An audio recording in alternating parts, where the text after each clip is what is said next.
नमस्कार। कौशल योग के आज की इस कड़ी में हम लोग एक नए आसन जानुसिरासन की चर्चा करेंगे। यह बहुत ही महत्वपूर्ण आसन है। इस आसन का नाम जानुसिरासन इसलिए है क्योंकि इसमें जानु का मतलब घुटना और सिर एक दूसरे को स्पर्श करते हैं, टच करते हैं, इसीलिए इसका नाम जानुसिरासन है। आइए अब हम लोग इसके अभ्यास की विधि देखते हैं और साथ में इसके लाभ क्या हैं और इसकी सीमाएं क्या हैं, सावधानियां क्या हैं, इनकी भी चर्चा करते चलते हैं। तो सबसे पहले अभ्यास की विधि देखते हैं। अभ्यास की विधि में सबसे पहले हम लोग अपने दोनों पैरों को आगे की ओर फैला लें और दोनों हाथ की हथेलियों को इस तरह से पीछे रख करके बैठ जाएं। ऐसे भी रख सकते हैं और रीढ़ गला सिर सीधा हो। इसे हम लोग दंडासन कहते हैं। दंडासन के अभ्यास में बैठ करके आइए अब हम लोग सबसे पहले यह समझ लें कि हम आसन करते क्यों हैं। आसन योग का एक बहुत महत्वपूर्ण अंग है और पूरे योग का हमारा लक्ष्य ही है एकाग्रता, मन की एकाग्रता बढ़ाना, जिसे हम माइंडफुलनेस या अवेयरनेस कहते हैं। तो सबसे पहले माइंडफुलनेस या अवेयरनेस हम अपने शरीर से शुरू करते हैं। आसन उसी का एक अंग है। तो इसलिए हम लोग अपने मन को अच्छी तरह से एकाग्र करते हुए ही कोई अभ्यास करेंगे।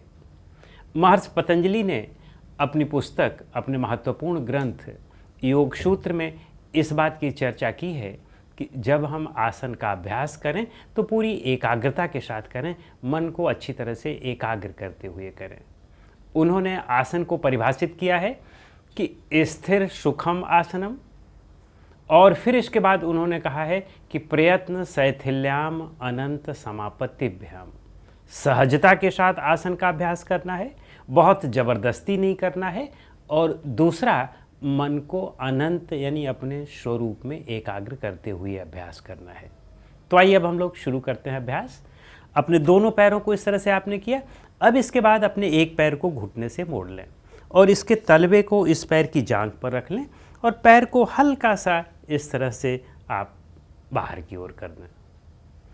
और ये ध्यान रखें कि ये तलवा यहाँ पर सटा हुआ है और प्रयास करें कि एड़ी अगर यह जननेंद्रिय के निकट हो या हमारी एड़ियाँ वे जननेंद्रिय के नीचे हों तो अभ्यास और बेहतर होता है और इसका हमें लाभ और ज़्यादा मिलता है। अब इसके बाद हम सजगता पूर्वक अपने दोनों हाथ की उंगलियों को इस तरह से इंटरलॉक करेंगे और ऊपर की ओर हम इन्हें स्ट्रेच करेंगे। ऊपर की ओर स्ट्रेच करते हुए अब हम श्वास को बाहर निकालते हुए अच्छी तरह से एकाग्र रहते हुए इस तरह से झुक जाएं। प्रारंभिक स्थिति में हो सकता है कि आप इतना ही कर पाएँ या इतना ही कर पाएँ, यहीं पकड़ के रखें। धीरे धीरे जैसे आपका अभ्यास बढ़ता जाए, आपकी एकाग्रता बढ़ती जाए, आपकी फ्लेक्सिबिलिटी बढ़ती जाए, तो आप आगे की ओर इस तरह से झुक लें और यहाँ पर ऐसे पकड़ करके अंततः हमारा माथा और घुटना ये एक दूसरे को स्पर्श करते हैं।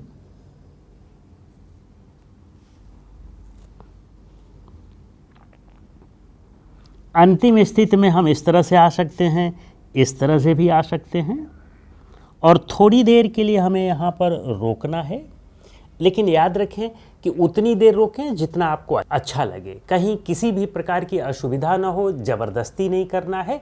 और दूसरा, आप जब रोक करके रखें तो श्वास को सामान्य करके रखेंगे। आइए हम फिर से इसका अभ्यास देखते हैं। अपने दोनों हाथ की हथेलियों को इस तरह से इंटरलॉक करके ऊपर की ओर ले जाएं और फिर श्वास को बाहर निकालते हुए आगे हम झुक लें। जितना आप आसानी से झुक सकते हो वहाँ झुकें। फिर धीरे धीरे आप ऐसे बढ़ते जाएं और अंततः हम इस तरह से ऐसे कर लेते हैं और यहाँ रुक जाते हैं।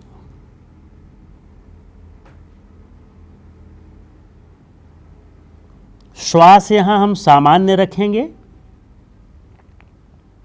अच्छी तरह से एकाग्र रहेंगे और फिर धीरे धीरे श्वास को अंदर लेते हुए हम ऊपर की ओर इस तरह से हाथ ले जाएंगे और बाहर निकालते हुए हाथ को नीचे कर लेंगे। ध्यान रहे, माइंडफुलनेस सबसे महत्वपूर्ण अंग है हमारे योग का, या आप यूँ कहें कि वही हमारे योग का क्रीम है, वही लक्ष्य है। तो इसलिए माइंडफुलनेस के साथ करना है। अब इसी तरह से हम दूसरे पैर को इस तरह से आगे करते हैं और पहले पैर को यहाँ इस तरह से अच्छी तरह से स्थित कर देते हैं।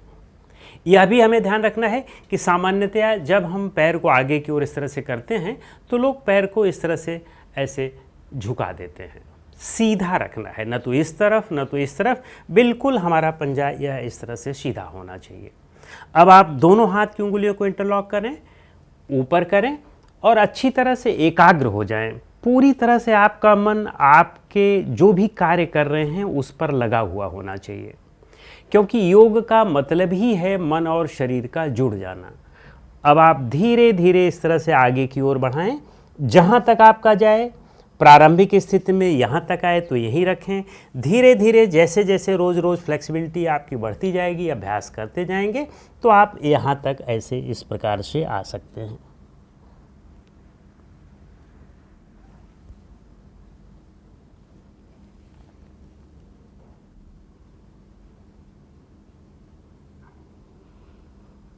यहाँ आरामदायक समय तक आपको रुकना है, किसी भी प्रकार की ज़बरदस्ती नहीं करना है, श्वास सामान्य रखना है, जितना आपको अच्छा लगे।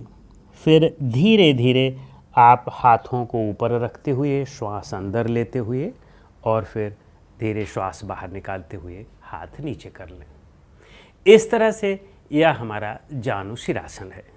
जानुशिरासन बहुत ही महत्वपूर्ण आसनों में से एक आसन है। इसका अभ्यास हम सबको निश्चित रूप से प्रतिदिन करना चाहिए, क्योंकि इसके अभ्यास से हमारे शरीर के सारे अंग बहुत अच्छी तरह से उनकी मसाज हो जाती है। तो आइए अब हम लोग इसके लाभ की चर्चा कर लें कि इस अभ्यास के लाभ क्या क्या हैं। सबसे पहले महत्वपूर्ण चीज़ ये है कि जब आप इस आसन में आगे की ओर झुकते हैं तो आपकी हैमस्ट्रिंग मसल्स, जो हमारे थाइस की ये नीचे की मसल है, इस पर बहुत अच्छी तरह से खिंचाव पड़ता है। और हैमस्ट्रिंग मसल पर खिंचाव पड़ने से आपके एक तो पैर के घुटने सीधे हो जाते हैं, दूसरा घुटने बहुत मजबूत भी हो जाते हैं। अगर आपको अपने घुटनों को मजबूत करना है तो आपको निश्चित रूप से इसका अभ्यास अवश्य करना चाहिए। और साथ में यह हमारे क्वाड्रिसेप्स मसल्स, जो जांघ की ऊपरी वाली मसल है, इनको भी अच्छी तरह से खिंचाव देता है और इन पर खिंचाव करने से हमारा शरीर वह मजबूत होता है, सशक्त होता है।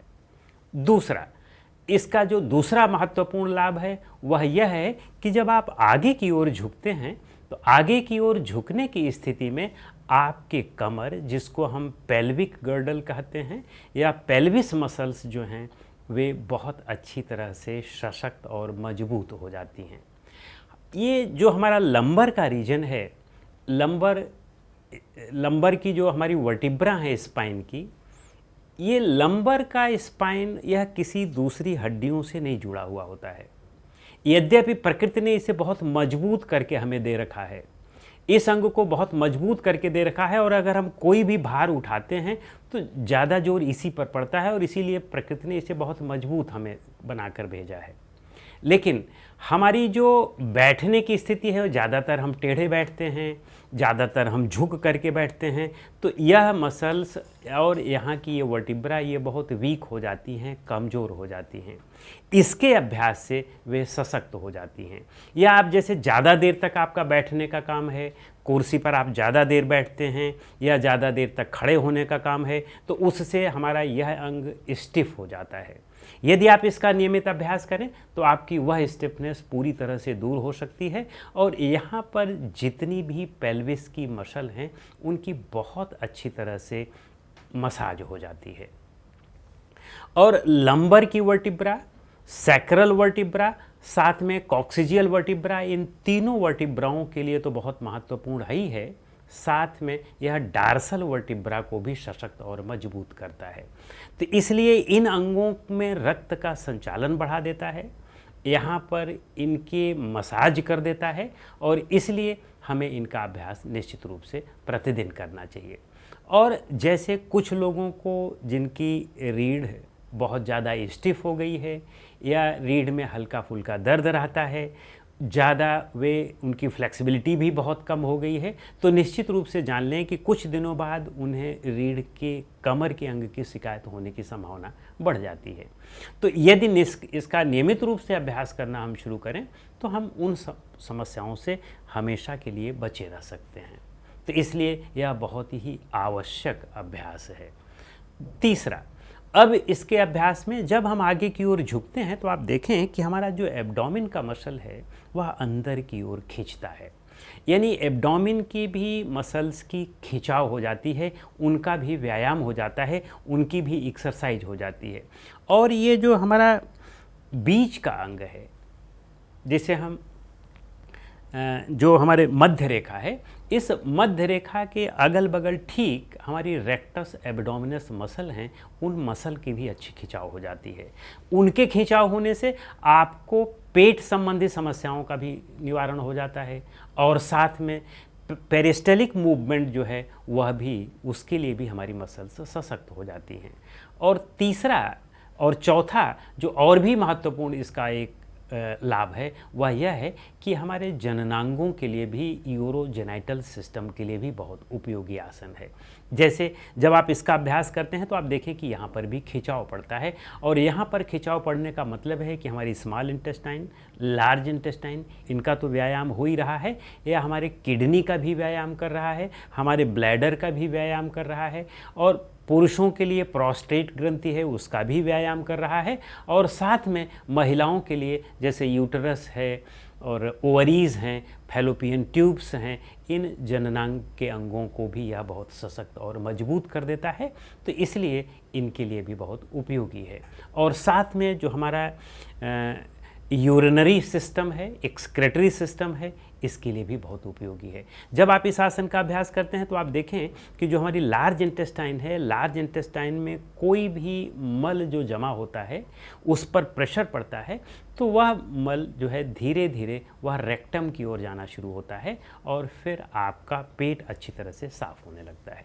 तो इस तरह से इसके अभ्यास के इतने लाभ हैं। ये तो सरल लाभ हैं, वैसे अगर इसका अभ्यास करते हैं तो और भी अनेकों लाभ हैं। आइए अब हम देख लेते हैं कि इसका अभ्यास किसको नहीं करना चाहिए।